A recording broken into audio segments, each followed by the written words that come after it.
Welcome. I'm your host, Henri Arslanian, and welcome to this episode of the Future of Money podcast. Before we start, I want to say big thank you to the 500,000 of you who follow my content each week. This podcast, The Future of Money, is now ranked in the top 5% of all podcasts globally on Spotify. And there's thousands of you each week from over 160 countries globally who are tuning in. So big thank you from the bottom of my heart. As for all you loyal listeners know, my goal with this podcast is very simple. It's to go deep in some of the biggest ideas, trends, and developments we are seeing in the field of crypto, and hopefully empower you with this information, and then let you make your own decision on what their impact could be, not only on the future of finance, but also on the future of money. And to do this, I invite each week one of the leading figures of the global crypto community to have this one-on-one conversation amongst crypto aficionados and discuss some of these topics. This episode today is part of the broader series called the Investor Series. Really what we're discussing the broader topic of investing in crypto. We had numerous episodes already on the topics from operational due diligence to risk management and data in crypto. But today we have the privilege of talking with an allocator, somebody who's actually investing in crypto funds, and really try to cover the investment angle of the topic of investing in crypto. And we're very honored to have with us Mr. Yev Bebnev. He's a Chief Investment Officer of Blockstone Capital. Yev, great to have you with us today on the show. Thank you very much for having me, Henri. It's a real pleasure. First of all, I want to have to say, I always like to introduce my guests with something unusual about them. With you, there's two of them. One of them that you started mining Bitcoin in your garage in 2014, which is already, I would say, quite unique. But what is even crazier with you, Yev, I have to say, I've had, hundreds of guests on my show. You actually survived a plane crash in the year 2000. I don't know can you share, before we talk about everything else, how did you survive a plane crash? Well, the plane crash was, it's, put it this way. Yeah, let's get the plane crash story out of the way. We ran out of fuel as we were basically pretty much coming into land. We're about maybe 5 miles away from the actual airport. And then the fuel gauge turned out to be sort of overreading a little bit.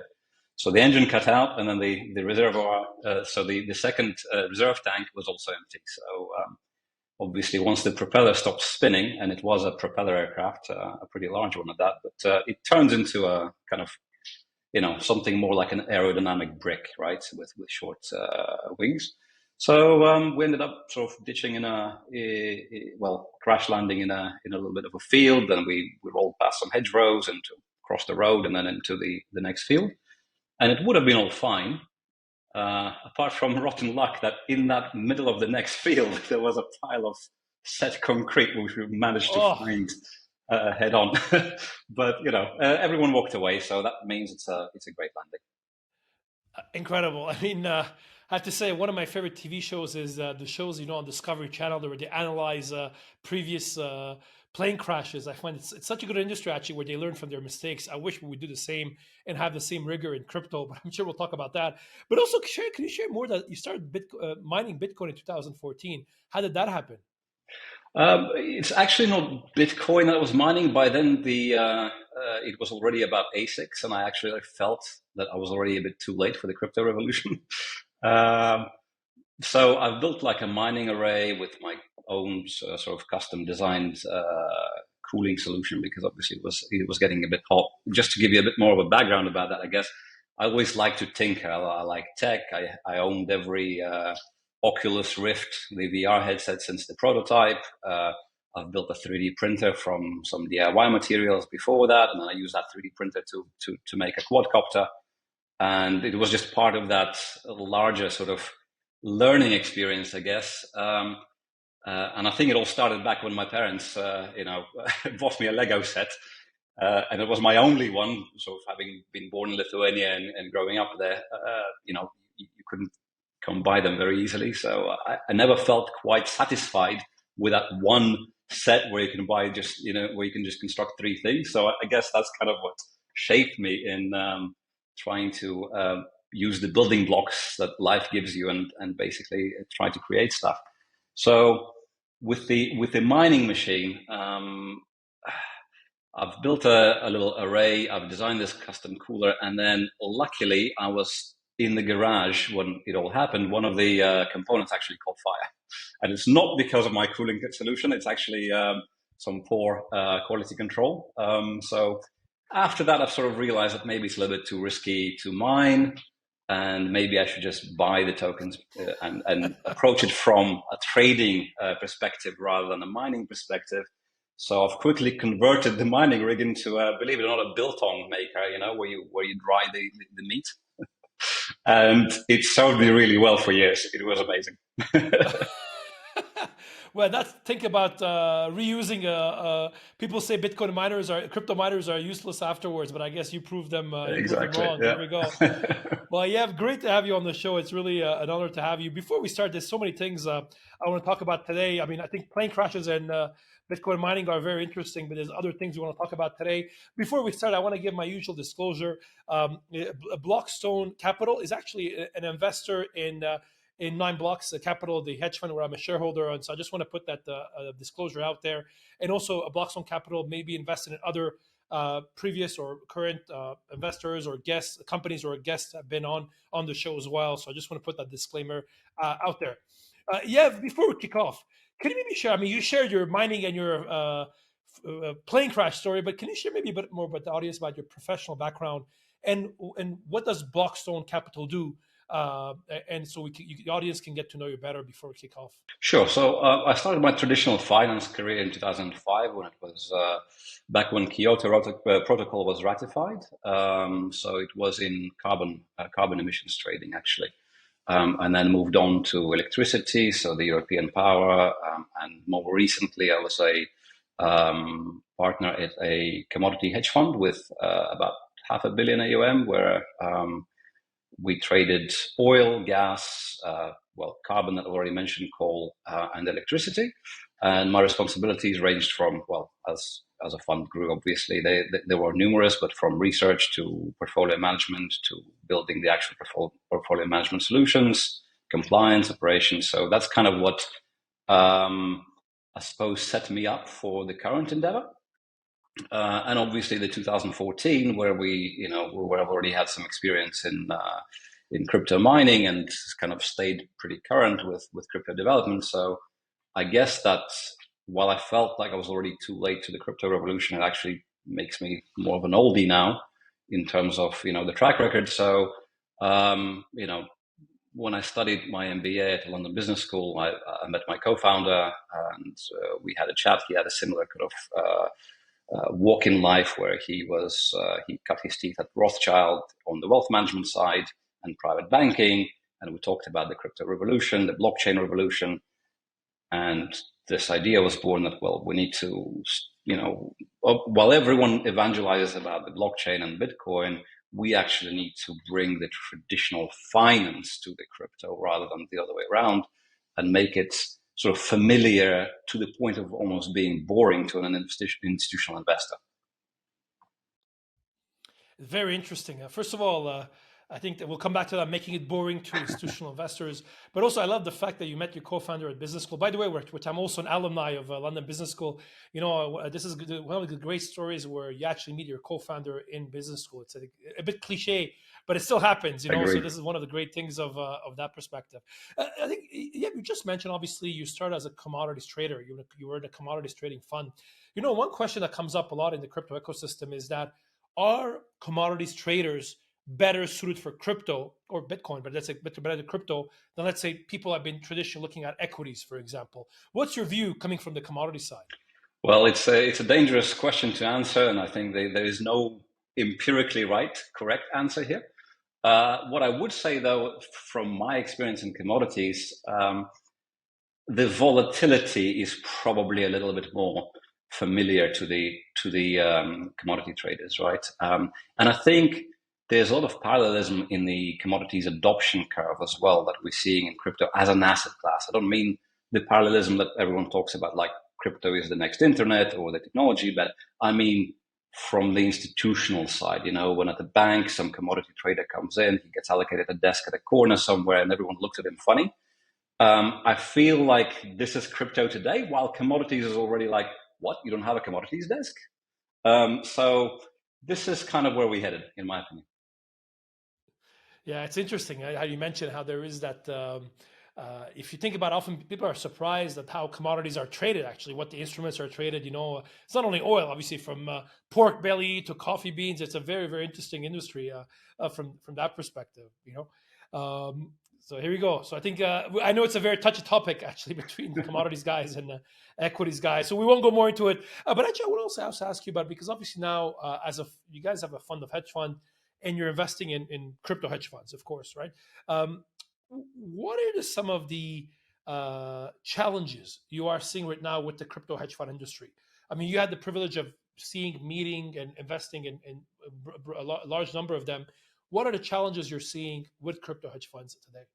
I think a lot of it comes from the past couple of years that we had, which was the latest crypto explosion, which actually brought a lot of, I wouldn't say unsavory characters, but maybe less experienced characters. And again, from our point of view, that bringing traditional finance and industry standards into crypto, that was counterproductive. So we ended up with a lot of what I call it, not dead weight, but something that now is being culled, and the through exits and obviously the mergers and things like that. So the biggest challenge I see these days is finding not only the great performance and the track record, but for the fund itself to actually have the correct controls, systems, and controls in place, have the correct regulatory compliance in place, and of course the team itself. To me, it's very important that it needs to be an experienced team. Again, if like talking about commodities traders here, like in my people that I know from commodities side, they've experienced at least one big stop out per year in their trading life, right? And I think in crypto, when we heard this, probably a bad example to even mention her, but the lady from Alameda, the CEO, when she was doing the interview, and she was essentially insinuating stop out. There should be no such thing in crypto. So to me, this is all extremely counterproductive. And not to sound too blasé about it, in a way, I actually like what crypto is currently going through from that perspective. What do you mean by that? You think it's because it's going to clean up? It's going to force crypto funds to kind of enhance? Exactly. So all this strategy. So rather, people who were using the high tide lifts all boats macro to masquerade as a strategy, they will be removed. And what you will have remaining is actually people from ex Morgan Stanley, ex Goldman's, and or just talented people in general with correct experience and I guess aims in life in place in order to actually make the crypto as an asset class a little bit more palatable for an institutional investor. And I'd like to also mention that we don't evangelize Bitcoin from our approach. You've noticed that I've never really spoken blockchain. All we care about is, like, we're not even putting a bet on whether Bitcoin survives the next 20 years or Ethereum or whatever next token. All we're placing a bet on is that crypto as an asset class is definitely here to stay, in our opinion. And this is what we're building now: is a company that generates alpha from that asset class. And how do you go by? Let's say when you're, obviously you mentioned some of the elements are important, like operations, control, regulation, compliance. Actually, we just recorded at the Future Money podcast 2 episodes on those topics in particular, because I agree with you, these are very important topics when it comes to the industry of the crypto fund industry becoming institutionalized. So I totally get it on the non-investment side, but on the investment side, you mentioned the team, right? I mean, what do you look for? Like, how do you pick a good crypto hedge fund manager compared to, let's say, the average one? Like, what are the things you're looking for when you're picking a hedge fund, crypto hedge fund? So if you don't mind, I don't know how much time we have left, but I'll actually talk you through the whole process, because obviously the team aspect and the manager is actually just a component of it. So, first of all, we look at the hedge fund universe, the crypto hedge fund universe, which, in our estimation is about 600 crypto hedge funds out there, right? That is being very generous with the description of what a crypto hedge fund is, of course. By the time you actually start putting any kind of sort of benchmarking to it or criteria to it, you'll probably end up with, I'd say 80 not even good ones, but ones that are worth keeping an eye on. But before we get there, what we do is we actually classify them into 3 different categories, which we see as structurally independent. And these categories are true for any other asset class as well. And one is fundamental, i.e. the long biased Warren Buffett approach. You pick a token or an equity as a, if you were trading equity that you think will do better than the rest in its class or in its group, and you stick to that. That's one way of generating alpha. Of course, on the way down, it doesn't protect you from losing money either.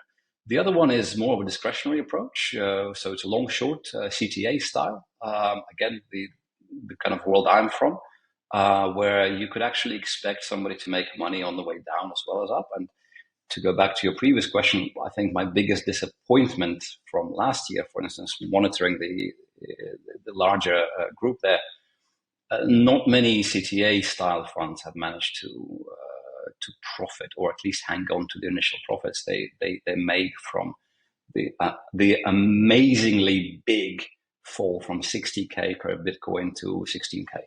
So that was a bit of a disappointment. I'm hoping that more professionals, even from commodities, will join the space, and that will quickly change. I know it's also a function of cost. It's not cheap to place a short in Bitcoin, but there we are. And the third category is market neutral. So it's liquidity providers. They essentially, I wouldn't even call it market neutral. I'd call them delta neutral, because again, after FTX, we found that you could call your strategy, market neutral, but there's something in the market that, makes you exposed. So from those 3 categories, we essentially apply a AI-infused modern portfolio theory kind of algorithm that suggests not only the names of the funds, but also their ideal weights. And that's stage 1. Stage 2 is that's when we actually go and meet the managers. We have interviews, we conduct due diligence processes, we check their offices. And then if they pass, we put them into the third sort of ring, and that is to put them back into the algo to check whether they actually complement the portfolio. And if there's something that's of concern, we either try and fix it there and then with, well, I wouldn't say activism, but giving them a chance to change it, or simply put them on a watch list. And then on top of that, we have a machine learning infused, or rather not infused, but a machine learning algorithm that helps us with risk management, where it gives us an early warning of sorts. When it monitors the market, it actually suggests which of the funds that we're invested in we should pick up a phone to and check if everything's okay with them. So that provides this extra layer of risk management on top of the one of the fund manager already has in place themselves. That's very interesting, actually. How did you guys develop? You developed this AI tools in-house? It took us so long to get the FCA license when we applied for it back in 2021. We had plenty of time and I mentioned my love for tinkering. So, in the absence of other things to do, we were just tinkering with the code. I mean, I tell you, we tried all sorts of things in terms of selecting and building a portfolio, like genetic evolution theory. We built that too.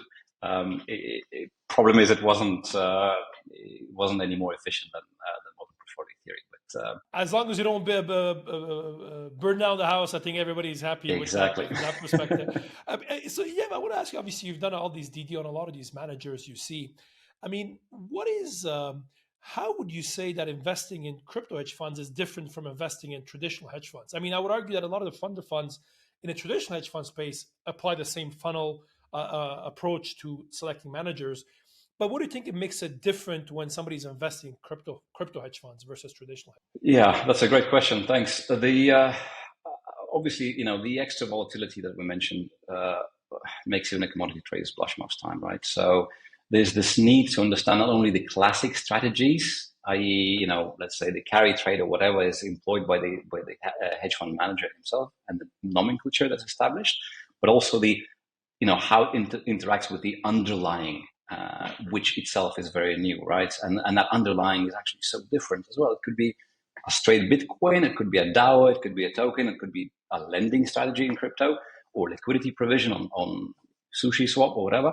So it's you actually need to be experienced in both worlds to successfully make a judgment call on whether you think the strategy, even with a great track record, is actually any good, right? So I can give you the examples of, for instance, of the, I suppose, bad examples of how when it doesn't work, right? So there was this market neutral fund that I was keeping an eye on, and every month they would return to me, they would report to me a positive return.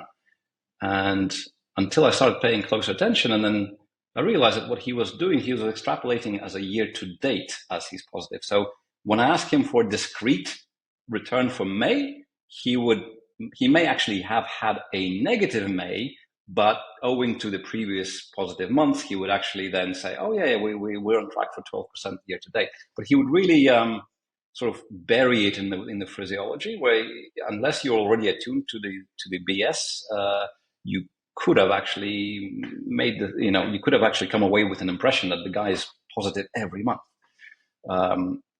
The high tide lifts all boats, masquerading as a strategy, I've already mentioned. There was this great market neutral fund that was. I won't go into specifics; it's very easily identifiable. But essentially, seemed like very great guys. Again, great returns until FTX happened. And FTX in itself, okay, I mean, it's a chapter in the crypto industry. Some got caught, some got caught more, some less. Some already seen this and managed to do something about it. But it's after that, it's what came as well. So when they come back to you and say, okay, look, it's how they reported it as well, right? So when you see them start doing some dodgy mental gymnastics, that already sets your sort of the alarm bells. But then as you monitor them, you realize that they never had a strategy. They were simply using the inefficiencies from FTX's massive inflows of VC, then siphoning through Alameda. So not only did they lose like half of their AUM to the FTX collapse, they never actually had a strategy to begin with. They were just at the right place at the right moment in time until they weren't. Interesting, huh? I mean, the example you give of people giving like forward-looking annualized returns. I mean, this is it's border. I mean, I'm pretty sure it's actually illegal. I mean, from a regulatory, I've never looked at it, but it's definitely not the right way to report your numbers. And I think what you said of transparency, I think, is something that in the crypto industry, the fund industry, but also other parts of the crypto ecosystem. I mean, it's if you're not being transparent, you're taking your investors like for being idiots, basically, right? So it's just, I think it's very mature actually from that perspective. I mean, you must have seen, yeah. I mean, you've done due diligence on so many funds. Like, what are some of the crazy stories you've seen? Like, have you seen like stuff that you don't think you would have seen if you're running a normal traditional hedge fund? Yeah, right. I've got maybe a couple of stories I could share. One of them is probably possible in traditional fund, and that is simply there was this great hedge fund, again, very stable returns, something we liked because we saw the crypto winter in 2021 and we documented it, and we already were positioning within our strategy. As I mentioned, we're actually able to lean one way or the other in those groups, so we can actually hope to be positive even in a negative year. So we're already monitoring the market neutral funds a little bit more than the rest. And this fund was absolutely fantastic on paper until we started doing the due diligence, and it turns out they have their own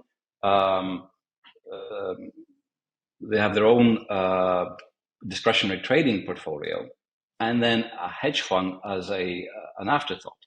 And when you present it with the person who represents the hedge fund, you ask them about the strategies employed, and they're like, "Oh yeah, we're doing this carry trade, we're doing the volatility harvesting, and I did options for the last 15 years. I love options." Immediately, not to even sort of trip them up, I was just asking more about the specific strategies, because to me that's another thing that's not quite yet mature in crypto, or at least it's quite consolidated, right, in the hands of just a couple of platforms.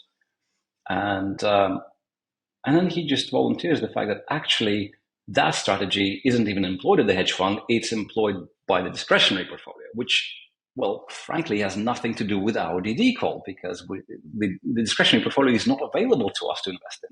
So the commingling of these things was just outrageous. And then what essentially the final nail in the coffin was when I asked them about the actual algo, because they do self-custody, and they were sophisticated guys, don't get me wrong. They're talking about the development team of 20 people. So I asked them, who manages them? And the response is a manager. I said, well, can I have a name? And the response is, well, do I have to provide you with a name? And I'm sitting there, I'm like, well, you don't have to provide it, but, I simply won't invest. You know what I mean? It's like, I'm not the police, but this lack of transparency is just shocking. But the more outrageous call I had, somebody insisted that I take that call. There was this guy who already collected about 1 million of other people's money to run his strategy. He had zero experience in TradFi, but he was pretty good at coding. This is before ChatGPT, of course. Now everyone's great at coding. But he was a retail guy, and he was trying to raise more money. And essentially, he described to me this bot that he built, and it went something like this. So imagine Shiva, right? The goddess with many, many hands, in fact, 100 hands. And in each hand, she has $100. And with that $100, she can buy a token, different token, right? And as soon as she makes 1% on that token, she will take the money and invest into a different one. So I asked, like, okay, and what happens if you don't make the money? It's like, well, it's okay, you hold it until you do. So, okay, but what happens once all the hands fill up with the ones that don't? He's like, he actually got aggressive at this point and goes, no, you're not listening. I have 100 hands. Like, they will not all make, stop losing money. But also, when they do, I actually allow it to double up on the position so that it can get into profit quicker. So at this point, I asked him if he knows a martingale strategy, and he didn't. So I advised him to read up on it, and we kind of left it at that. But the fact that he already attracted 1 million of other people's money with a pretty big, impressive pipeline, according to him, of other investors were willing to invest, it was quite shocking. And that's, again, everything that we are not setting out to do here. So, yeah. Exactly. It's pretty crazy, actually. But what do you think? So, I mean, how come do you think individuals like the Shiva with 100 hands, right? The guy managing that fund. I mean, how are they able to raise money? Do you think because it's let me reframe it another way. Do you think that when it comes to investor education in investing in crypto funds, do you think that we are really at the first inning, or it's FOMO? Do you believe it's just people are sophisticated but they're happy to cut corners in crypto? Why do you think that such funds are still able to raise money, and why some of the basic due diligence or risk management is not in place when people are doing due diligence on crypto funds? Great question. I think back then it was mostly fueled by two factors. One is FOMO and the availability of the COVID-free money, right? When every household was receiving thousands of dollars and sitting at home. So that 1 million was probably many retail investors rather than sophisticated people. So that was one chapter that is obviously now being corrected, and thank God for that. But currently, I think the adoption itself is not even in the beginning. What we've seen is more of a transfer of VC funds, again mentioning COVID, from places like FTX or other VC startups and into the crypto industry. But in the sense that we're looking for people who are looking for actively managed services in the asset class, I don't think we're anywhere near yet. By the time, like when pension and endowment funds start asking and knocking on your doors, then we've had institutional adoption. Right now, it's not even the beginning. Yeah. It's one last question, before we move to the fire round. It's basically, when you mentioned earlier in the show that, you're looking forward to the day where there's a lot more like, people with TradFi backgrounds coming and managing funds, right? But when you look at the future of asset management and you look, let's say 3, 4, 5 years down the line, How do you see the future of crypto asset management? Do you believe we'll be still in a centralized role where we have the centralized custodians, we have the centralized exchanges where people are again trading and doing arbitrage and or taking directional bets, or do you think that we'll have more of a DeFi ecosystem where kind of you have these DeFi managers, but offering really in the DeFi world without some of these centralized players? And overall, how do you think this is going to impact the future of the industry?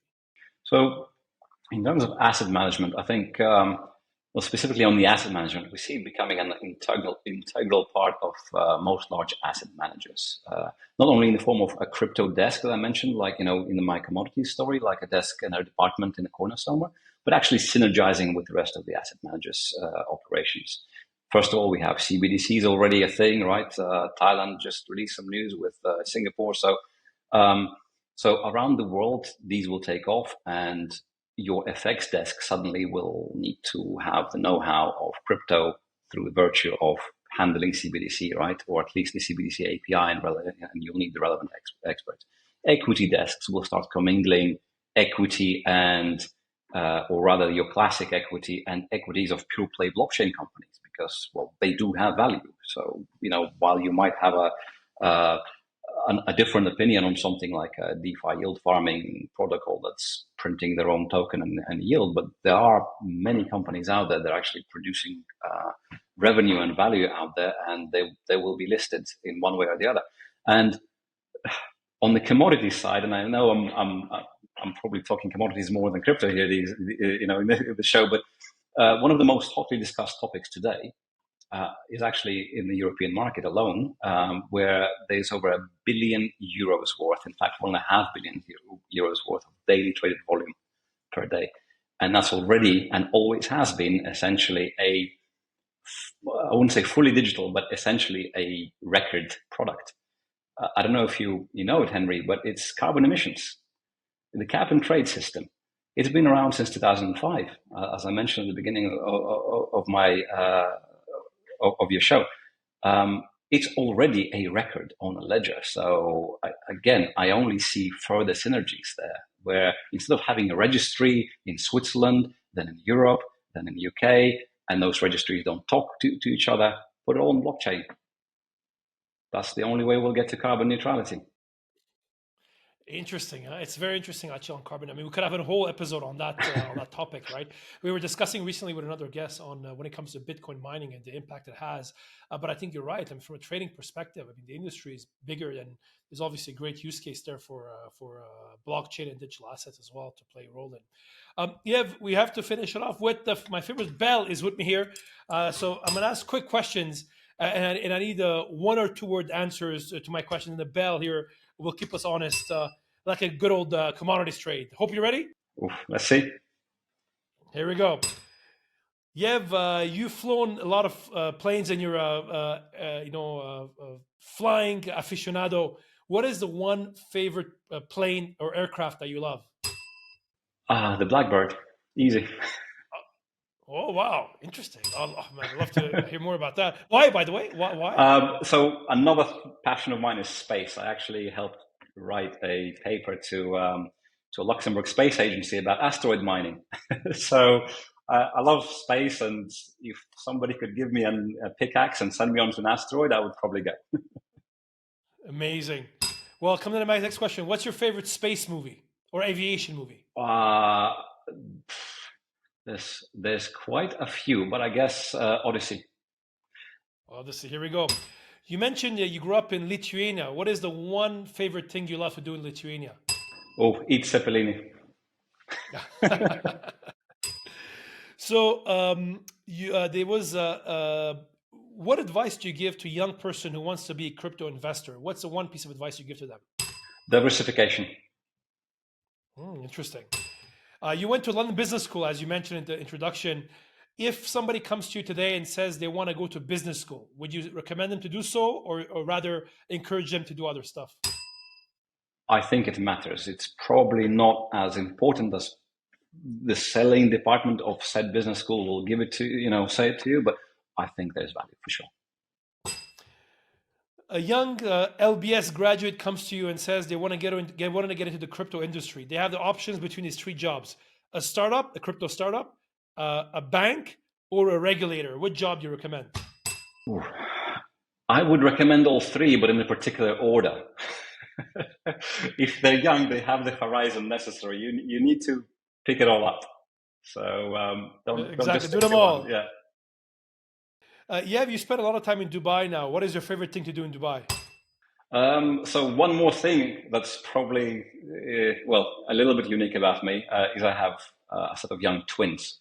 They're only 2 years old. So what I like to do is to take them to a swimming pool and watch them splash around. Here we go.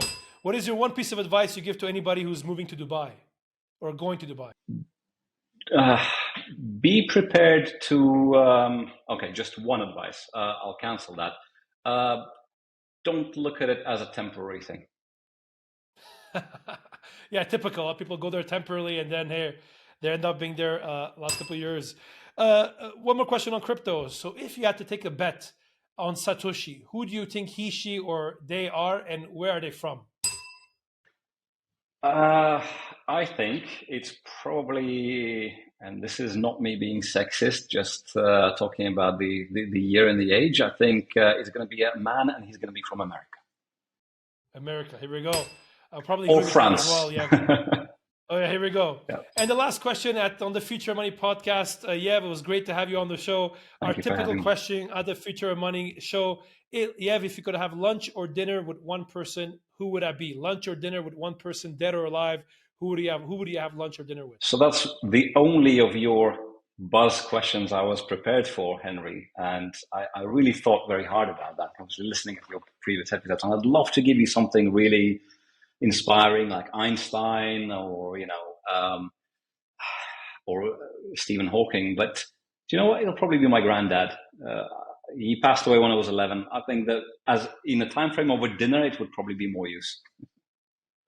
Amazing. Very, very touching. That was Yev Bebnev, the Chief Investment Officer of Blockstone Capital. Yev, if people want to find out more about you or Blockstone Capital, where can they go? How can you can find me on LinkedIn or simply send me an email. It's yev@blockstonecapital.io.